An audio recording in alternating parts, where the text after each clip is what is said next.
Okay, ठीक है। अच्छा, तो सबसे पहले मैं एक काम ये करता हूँ कि जो हमारा एक प्रोजेक्ट चल रहा था HTML CSS प्रोजेक्ट 1, इस प्रोजेक्ट को मैं यहाँ पे ओपन कर लेता हूँ। ठीक है, इस प्रोजेक्ट को ओपन करने के बाद मैं इसको इसी सेम प्रोजेक्ट को अपने पास ब्राउजर में भी मैं ओपन कर लेता हूँ। ठीक है। अच्छा, अब इसके अंदर मैं अगर आप लोगों को थोड़ा सा रिवाइज करवा दूं तो इसके अंदर हम लोगों ने वो सारे काम किए हैं जिसके अंदर हमने HTML के बेसिक्स टैग्स वगैरह हमने देखे, और टैग्स वगैरह के अलावा हमने देखा है कि पोजीशंस वगैरह को हम कैसे मैनेज करते हैं, और पोजीशंस के अलावा हमने देखा कि मेन्यू वगैरह हम किस तरीके से बनाते हैं, और इसके अंदर हम किस तरीके से एनिमेशन वगैरह कैसे करते हैं। अच्छा, लास्ट सेशन के अंदर एक थोड़ा सा एक मिस्टेक हुई थी जिसकी वजह से हमारी रिकॉर्डिंग जो है वो नहीं हो सकी थी फर्स्ट पार्ट की। ठीक है, तो उसका मैं आज आप लोगों को थोड़ा सा रिवाइज कर दूंगा ताकि अगर आप लोगों में से किसी को कोई कंफ्यूजन हो फर्स्ट पार्ट के बारे में तो वो आप लोगों को यहाँ पे क्लियर हो जाएगी। ठीक है। अच्छा, लास्ट सेशन के अंदर हमने ये बनाया था जिसके अंदर हमारे पास ये एक प्रोडक्ट का बॉक्स था, और इस प्रोडक्ट के बॉक्स के बाद हमने यहाँ पे अपने मेन्यू को थोड़ा सा एनिमेट करवाया था कि हम इस तरह के मेन्यूज को किस तरीके से हम बना सकते हैं, और इसके अंदर ट्रांजिशंस वगैरह हम कैसे इंटीग्रेट कैसे इंप्लीमेंट करते हैं। ठीक है, तो इसका मैं आप लोगों को थोड़ा सा दोबारा एक रिवाइज करवा देता हूँ क्विकली 5 से 10 मिनट के अंदर। ठीक है, तो सबसे पहले हम ये देख लेते हैं कि हम किस तरीके से अपनी यहाँ पे ट्रांजिशंस वगैरह को हम यहाँ पे क्रिएट कर सकते हैं। ठीक है, फिर इसके बाद हम देखेंगे कि थोड़ा सा जावा बेसिक्स हम किस तरीके से जावास्क्रिप्ट कहाँ पे यूज करते हैं। ठीक है, तो जी आप सब लोग अपने आप को म्यूट रखिएगा प्लीज, क्योंकि आपकी आवाज मेरे पास आ रही है। ओके।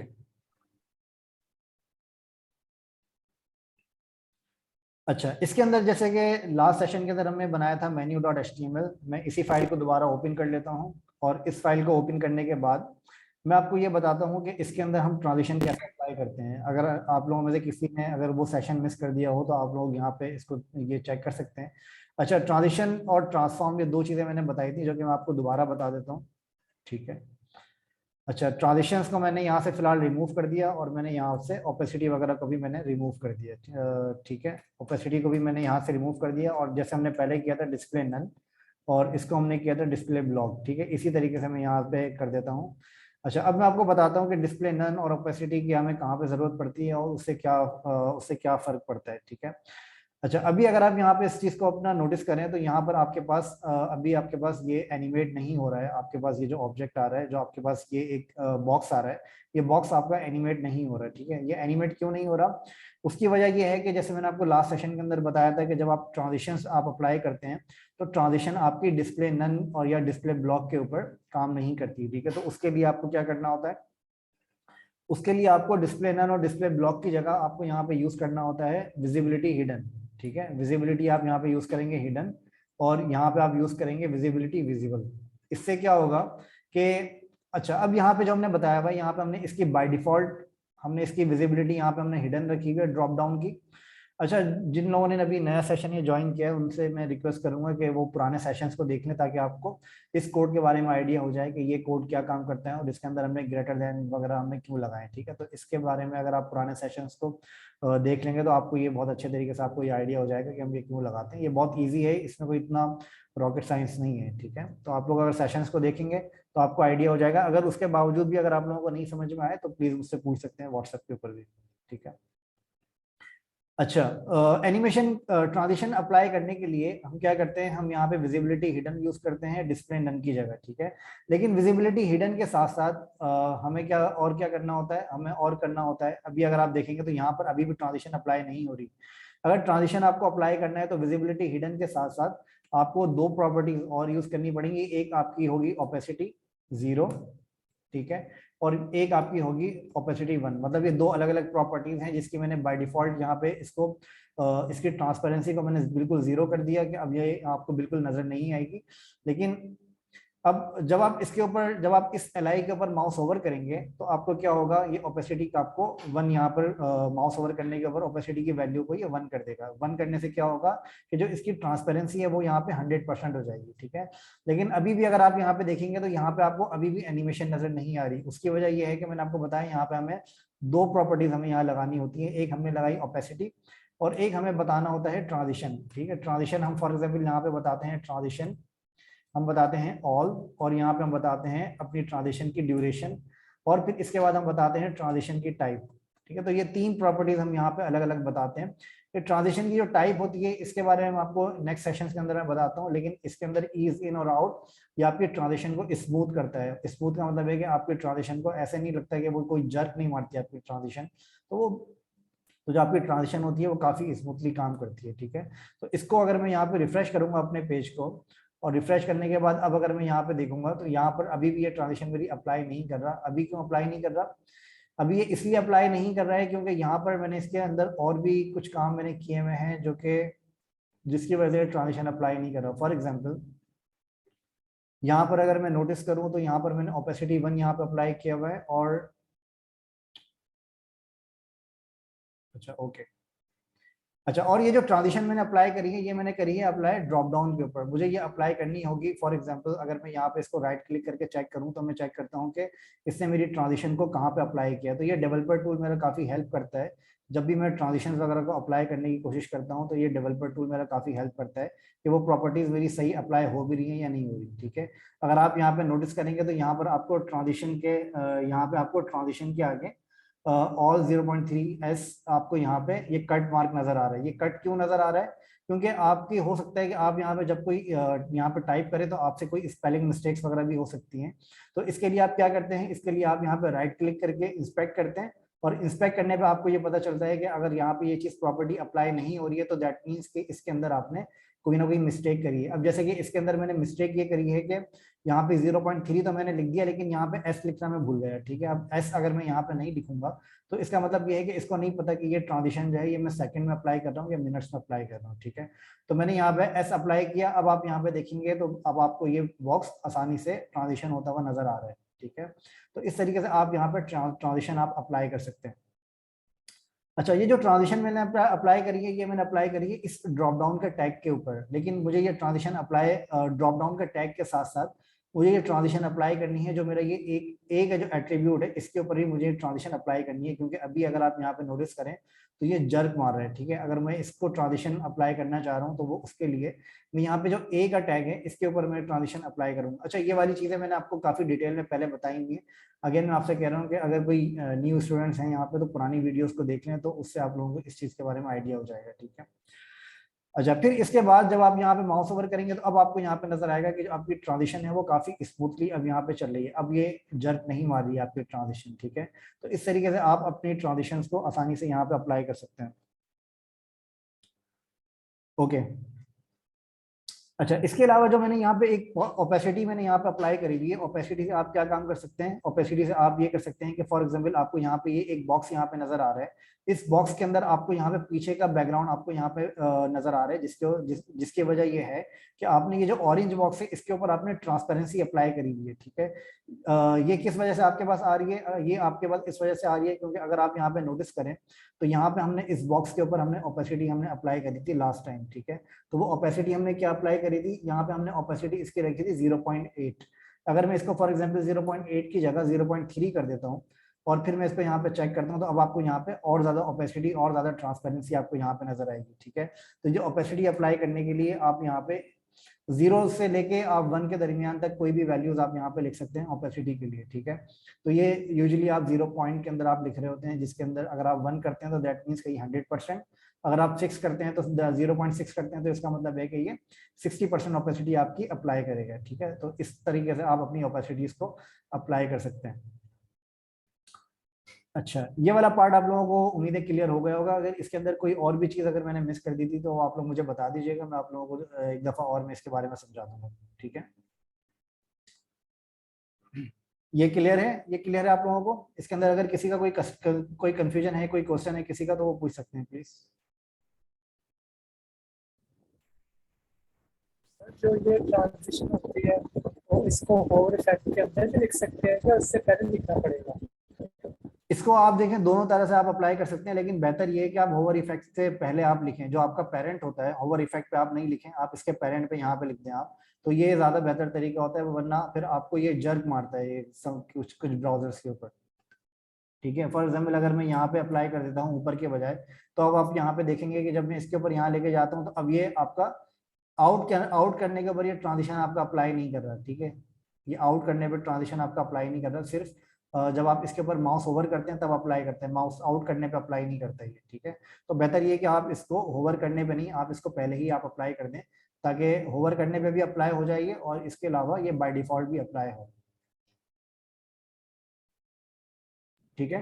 ये थोड़ा सा बताना कि वो टॉप से वो नीचे मतलब आपकी आवाज़ ऊपर ठीक से नहीं वो आ रही, कैसे आ रहा है। आपकी आवाज़ ठीक नहीं आ रही।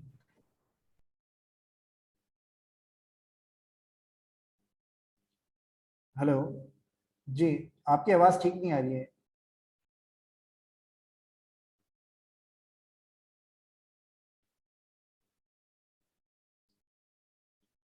ओके, एनीवेज,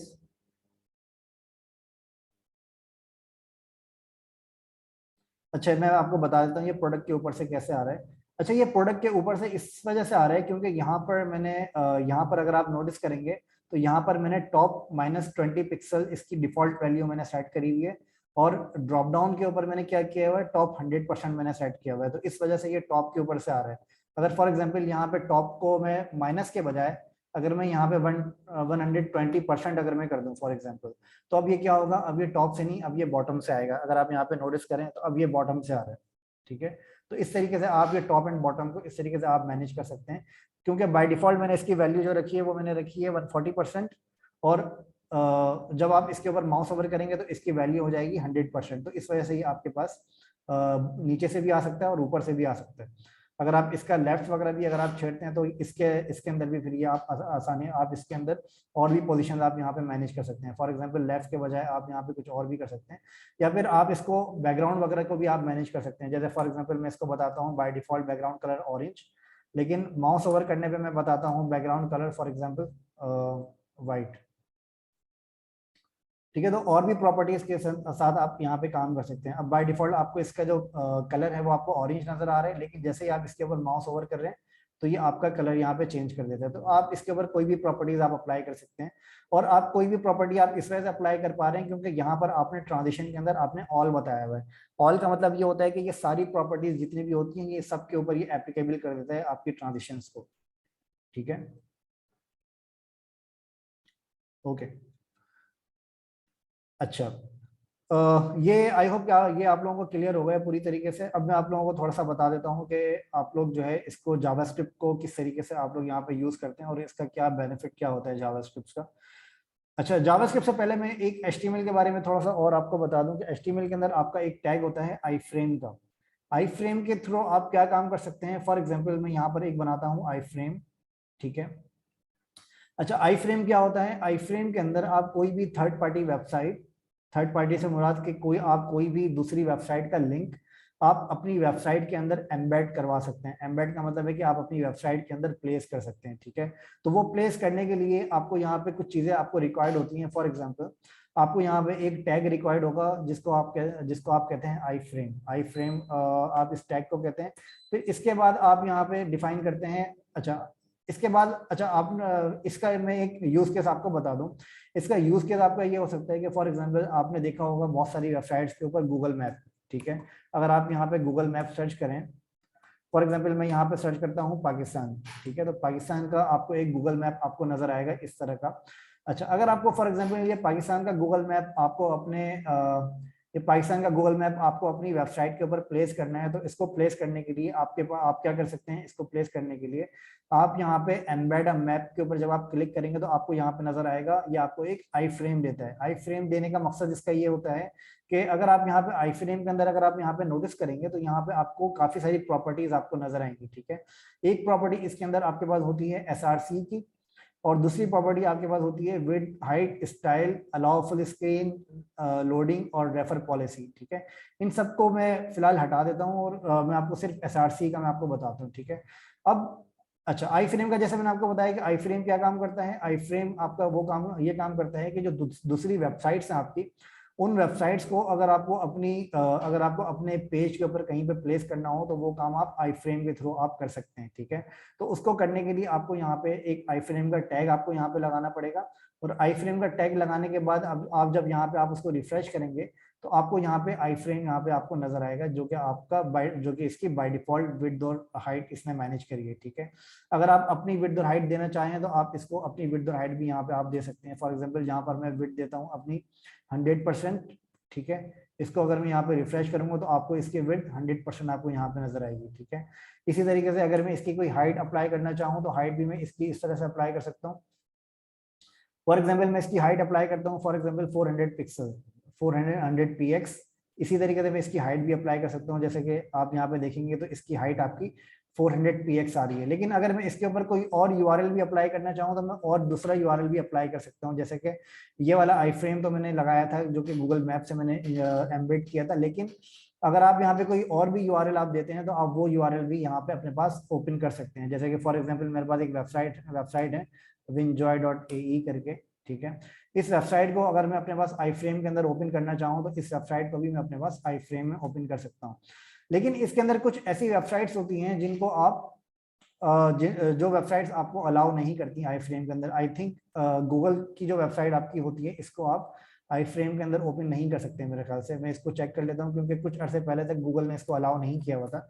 लेकिन अगर मैं यहाँ पे इसको गूगल को यहाँ पे प्लेस करके देखूँ तो यहाँ पे आप देखेंगे कि गूगल आपकी वेबसाइट को अलाउ नहीं करता, गूगल अपनी वेबसाइट को अलाउ नहीं करता कि वो आई फ्रेम के अंदर उसकी वेबसाइट को कोई यूज कर सके, ठीक है।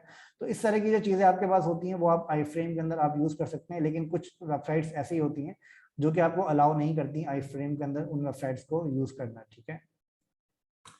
तो ये वेबसाइट के सिक्योरिटी पर्सपेक्टिव से आपके पास आपका होता है।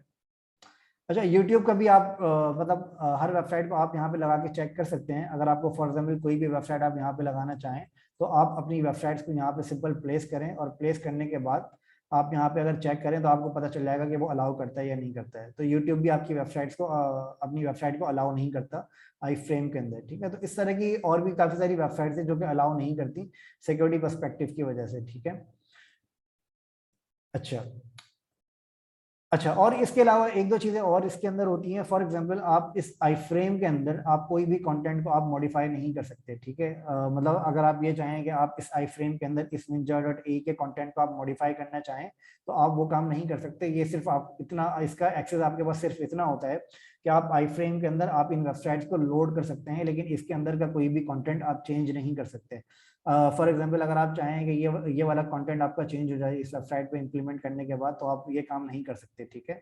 तो इसके अंदर जैसा एज इट इज वेबसाइट अगर आपको लोड करनी है तो वो आप यहाँ पे कर सकते हैं, लेकिन इस तरह की वेबसाइट्स आप यहाँ पे आई फ्रेम के अंदर चेंज नहीं कर सकते, आप लोड कर सकते हैं, ठीक है। तो ये बात अपने जहन में रखिएगा। इसके हवाले से अगर आप में से किसी का कोई क्वेश्चन है तो पूछ सकते हैं प्लीज।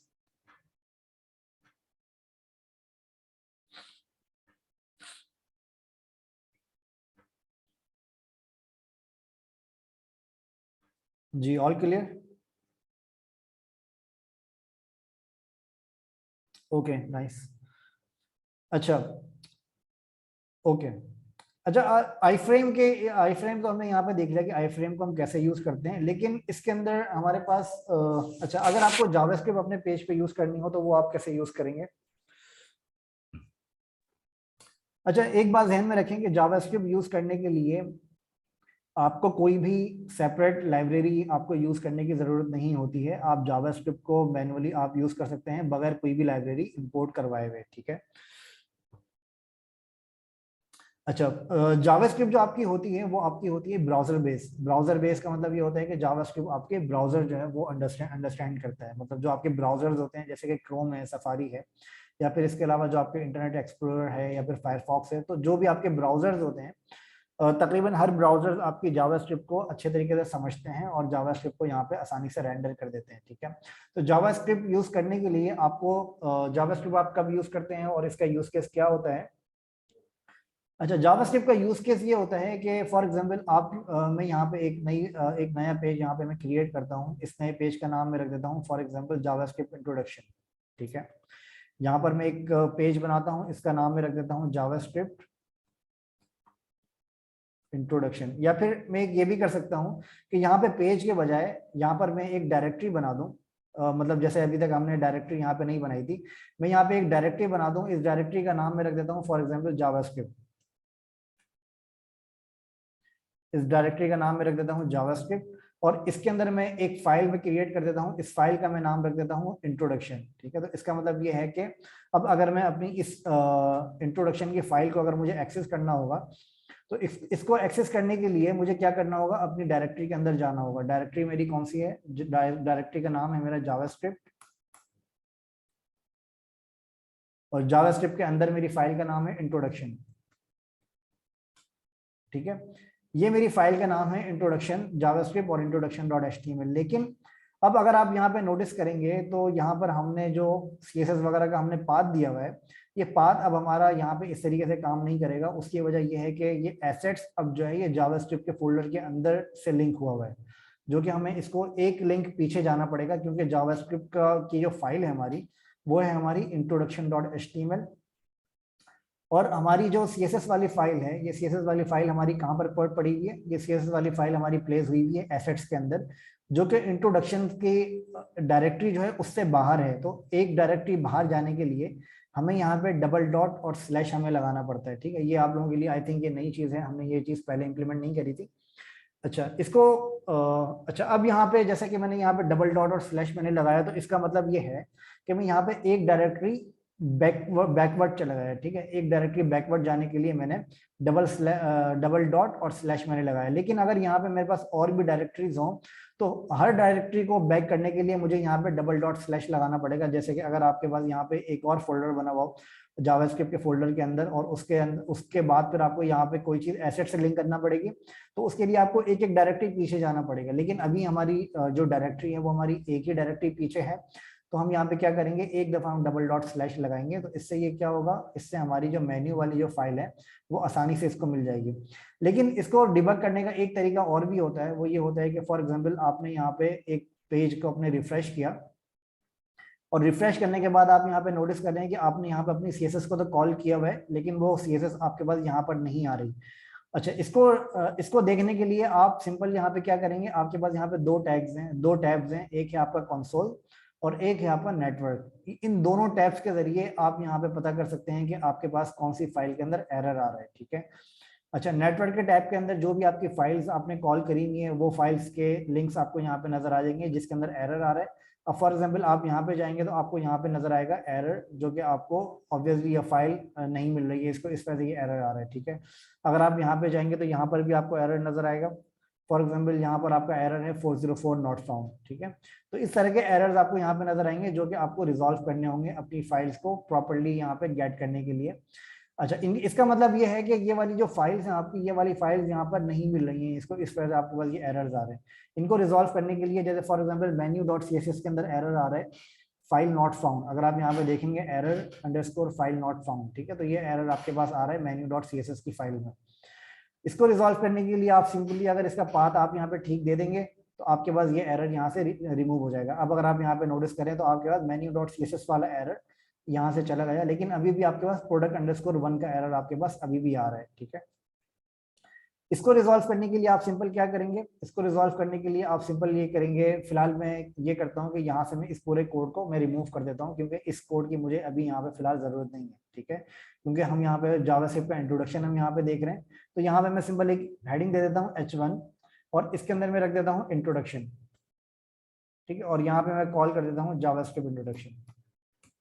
ठीक है, अब मैं अगर इसको यहाँ पे रिफ्रेश करूंगा तो आपको यहाँ पे नजर आएगी जावास्क्रिप्ट इंट्रोडक्शन की हेडिंग।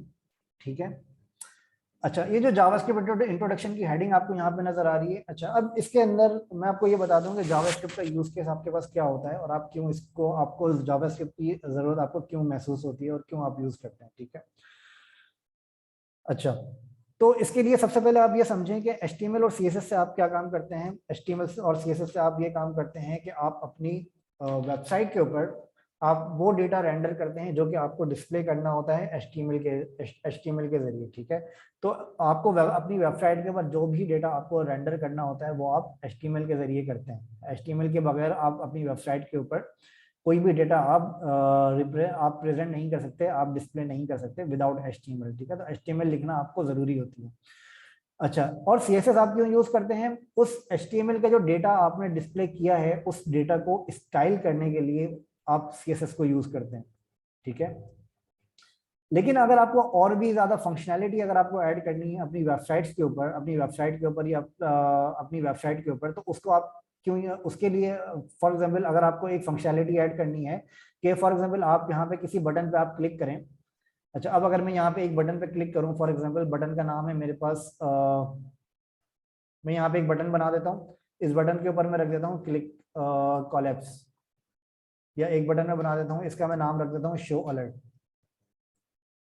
ठीक है, ये बटन मैंने यहाँ पे बनाया। अब फॉर एग्जांपल मुझे क्या करना है, इस बटन के ऊपर क्लिक जब मैं करूँ तो क्लिक करने के बाद मुझे एक अलर्ट शो करना है।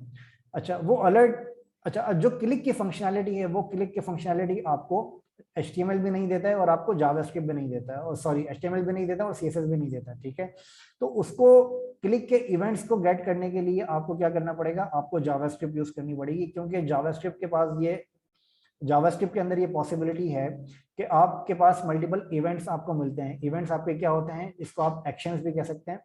एक्शंस आपके क्या होते हैं, आपके पास माउस मूव करना भी आपका एक एक्शन है, माउस होवर करना आपका एक अलग एक्शन है, माउस आउट करना भी आपका अलग एक्शन है। ठीक है, आपका पेज लोड होता है तो ये भी आपका एक अलग एक्शन है जो कि आप अपने पास यूज कर सकते हैं। तो ये सारे एक्शंस आपको जावास्क्रिप्ट प्रोवाइड करता है कि फॉर एग्जांपल अगर आपको यहाँ पे लोड करने के ऊपर अगर आपको कोई जावास्क्रिप्ट कॉल करनी है, आपको कोई अलर्ट शो करना है, तो वो आप जावास्क्रिप्ट के थ्रू आप कर सकते हैं। या फिर अगर आपको कोई डेटा लोड करवाना है, अगर आपको कोई लूपिंग करवानी है, या फिर आपको कोई वैलिडेशन वगैरह करवानी है अपने डेटा की, तो ये सारे काम आप जावास्क्रिप्ट के थ्रू कर सकते हैं। ये काम आप HTML और CSS के थ्रू आप नहीं कर सकते। ठीक है, तो जावास्क्रिप्ट को आपकी यूजेज आपको जब पड़ती है, जब आपको कोई लूप्स चलाना हो, आपको कोई हम डिटेल के अंदर हम इसको देखेंगे, लूप्स किस तरह के होते हैं जावास्क्रिप्ट के अंदर, इवेंट्स किस तरह के होते हैं, और इसके अंदर आप और मजीद क्या क्या काम कर सकते हैं, वैलिडेशन आप किस तरह से कर सकते हैं।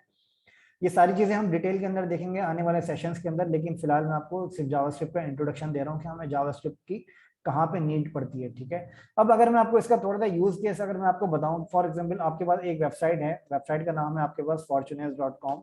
ठीक है, और एक और वेबसाइट है आपके पास, ये है आपके पास google.com। ठीक है, अच्छा google.com के ऊपर फॉर एग्जांपल यहाँ पर मैं टाइप करता हूँ, यहाँ पर जैसे ही मैं क्लिक करता हूँ तो क्लिक करते ही आपको यहाँ पे एक बॉक्स यहाँ पे नजर आ जाता है। ठीक है, ये बॉक्स आपका क्या काम करता है, ये बॉक्स आपको सजेशंस देता है जो भी आप यहाँ पे सर्च कर रहे हैं। फॉर एग्जांपल यहाँ पर मैंने जूम लिंक डाउनलोड सर्च किया, यहाँ पर मैंने वर्सल सर्च किया, नेक्स्ट स्कूल मैंने सर्च किया, तो ये जो भी चीजें मैं यहाँ पे सर्च करूंगा, इस सर्च के बॉक्स को ओपन करने के लिए मैं ओपन ये कैसे हुआ, जैसे ही मैंने यहाँ पे क्लिक किया ये बॉक्स मेरा ओपन हो गया। तो ये जो क्लिक का इवेंट है आपका, ये इवेंट आपका जावास्क्रिप्ट से ही पॉसिबल है, ये इवेंट आपका HTML से पॉसिबल नहीं है। मतलब ये आपको HTML और जावास्क्रिप्ट को मिक्सअप करके आपको यूज करना होता है। ठीक है, इसी तरीके से अगर मैं यहाँ पे इसके ऊपर क्लिक करूँ तो आपको यहाँ पे ये बॉक्स यहाँ पे नजर आएगा, अगर मैं यहाँ पे इस पे क्लिक करूँ तो आपको ये बॉक्स यहाँ पे नजर आएगा। ठीक है, तो इस तरह के आपके पास जो भी काम होते हैं वो आपको जावास्क्रिप्ट के थ्रू आपके पॉसिबल होते हैं। ठीक है, इसी तरह से अगर मैं आपको winjoy.ae एक वेबसाइट दिखाऊं, या फिर मैं आपको एक ये जो मैंने वेबसाइट अभी ओपन करी है fortunes.com, इसका अगर मैं आपको यहाँ पे हैमबर्गर मेन्यू यहाँ पे दिखाऊं, तो ये जो हैमबर्गर मेन्यू पे जैसे ही आप क्लिक करते हैं तो यहाँ पे आपके पास ये बॉक्स यहाँ पे ओपन हो जाता है। तो ये जो आपकी चीजें पॉसिबल हैं, ये आपकी जावास्क्रिप्ट के थ्रू पॉसिबल हुई है, क्योंकि जैसे मैंने आपको बताया कि क्लिक वगैरह की जो इवेंट्स हैं वो आपके जावास्क्रिप्ट के बगैर हैंडल आप नहीं कर सकते। ठीक है, तो वो उसके लिए आपको जावास्क्रिप्ट यूज करनी पड़ेगी। ठीक है, तो जावास्क्रिप्ट के इस तरह के आपके पास यूज केसेस होते हैं। या फिर आप जब यहाँ पे, जैसे मैंने आपको बताया कि जावास्क्रिप्ट के अंदर आपके पास और भी इवेंट्स होते हैं, जरूरी नहीं है कि सिर्फ क्लिक हो। जैसे कि अगर मैं यहाँ पे इसको अगर मैं इसको यहाँ पे स्क्रॉल करता हूँ तो आपको यहाँ पे नजर आएगा जो मेरा हेडर है, ये हेडर मेरा यहाँ पर स्टक हो जाता है और यहाँ पे इसके ऊपर व्हाइट बैकग्राउंड आ जाता है। ठीक है, तो व्हाइट बैकग्राउंड तो आपको पता है कि ये व्हाइट बैकग्राउंड मेरा CSS के थ्रू आएगा। ठीक है, और यहाँ पर जब मैं इसके ऊपर माउस जब मैं इसको स्क्रॉल डाउन करूंगा तो आपको यहाँ पे स्क्रॉल डाउन का जो इवेंट है मेरा, वो स्क्रॉल डाउन का इवेंट आपको जावास्क्रिप्ट प्रोवाइड करता है। अदरवाइज आप विदाउट जावास्क्रिप्ट स्क्रॉल डाउन को आप ट्रिगर नहीं कर सकते, स्क्रॉल डाउन को आप गेट नहीं कर सकते। जैसे कि फॉर एग्जांपल मैं यहाँ पे एक एक्शन कर रहा हूँ, वो एक्शन मेरा क्या है, मैं इसको स्क्रॉल डाउन कर रहा हूँ। ठीक है, अब जैसे ही मैं स्क्रॉल डाउन पे जैसे ही मैं स्क्रॉल डाउन करूंगा तो वैसे ही मेरा जावास्क्रिप्ट रिएक्ट करेगा, और रिएक्ट करने के ऊपर वो इसके ऊपर जो भी मैंने यहाँ पे काम किया है, फॉर एग्जाम्पल रिएक्ट करने को, जैसे ही मैं इसको स्क्रॉल डाउन करूँ और यहाँ पर इस हेडर के ऊपर मेरी एक क्लास ऐड हो जानी चाहिए। ठीक है, तो उस क्लास को स्क्रॉल डाउन करने पे ऐड करने के लिए आपको जावास्क्रिप्ट, HTML और CSS पे साथ एक साथ काम करना पड़ता है। जैसे कि फॉर एग्जांपल मैंने इसके ऊपर जैसे ही स्क्रॉल डाउन किया तो जावास्क्रिप्ट के थ्रू हमने क्लास ऐड कर दी इसके ऊपर, और जैसे ही वो क्लास इसके ऊपर ऐड हुई तो वो क्लास क्या करती है, वो क्लास आपका स्टाइल आपके सीएसएस से उठा के यहाँ पर लेकर आ जाती है। ठीक है, तो इस तरीके से आप इसको, इसके यूज केसेस आपके हो सकते हैं। अच्छा, ये मैं आपको अभी सिर्फ थियोरेटिकल आपको मैं बता रहा हूँ, बाकी नेक्स्ट सेशंस के अंदर हम इसको डिटेल में हम देखेंगे कि हम इसको किस तरीके से हम क्लासेस अप्लाई कैसे करते हैं, स्क्रॉल डाउन का इवेंट हम कैसे कॉल करते हैं, ये सारी चीजें हम डिटेल के अंदर नेक्स्ट सेशंस के अंदर हम देखेंगे। जैसे कि ये अभी मैं आपको सिर्फ जावास्क्रिप्ट का मैं आपको यहाँ पे सिर्फ वो बता रहा हूँ कि आप जावास्क्रिप्ट को कहाँ पे यूज कर सकते हैं।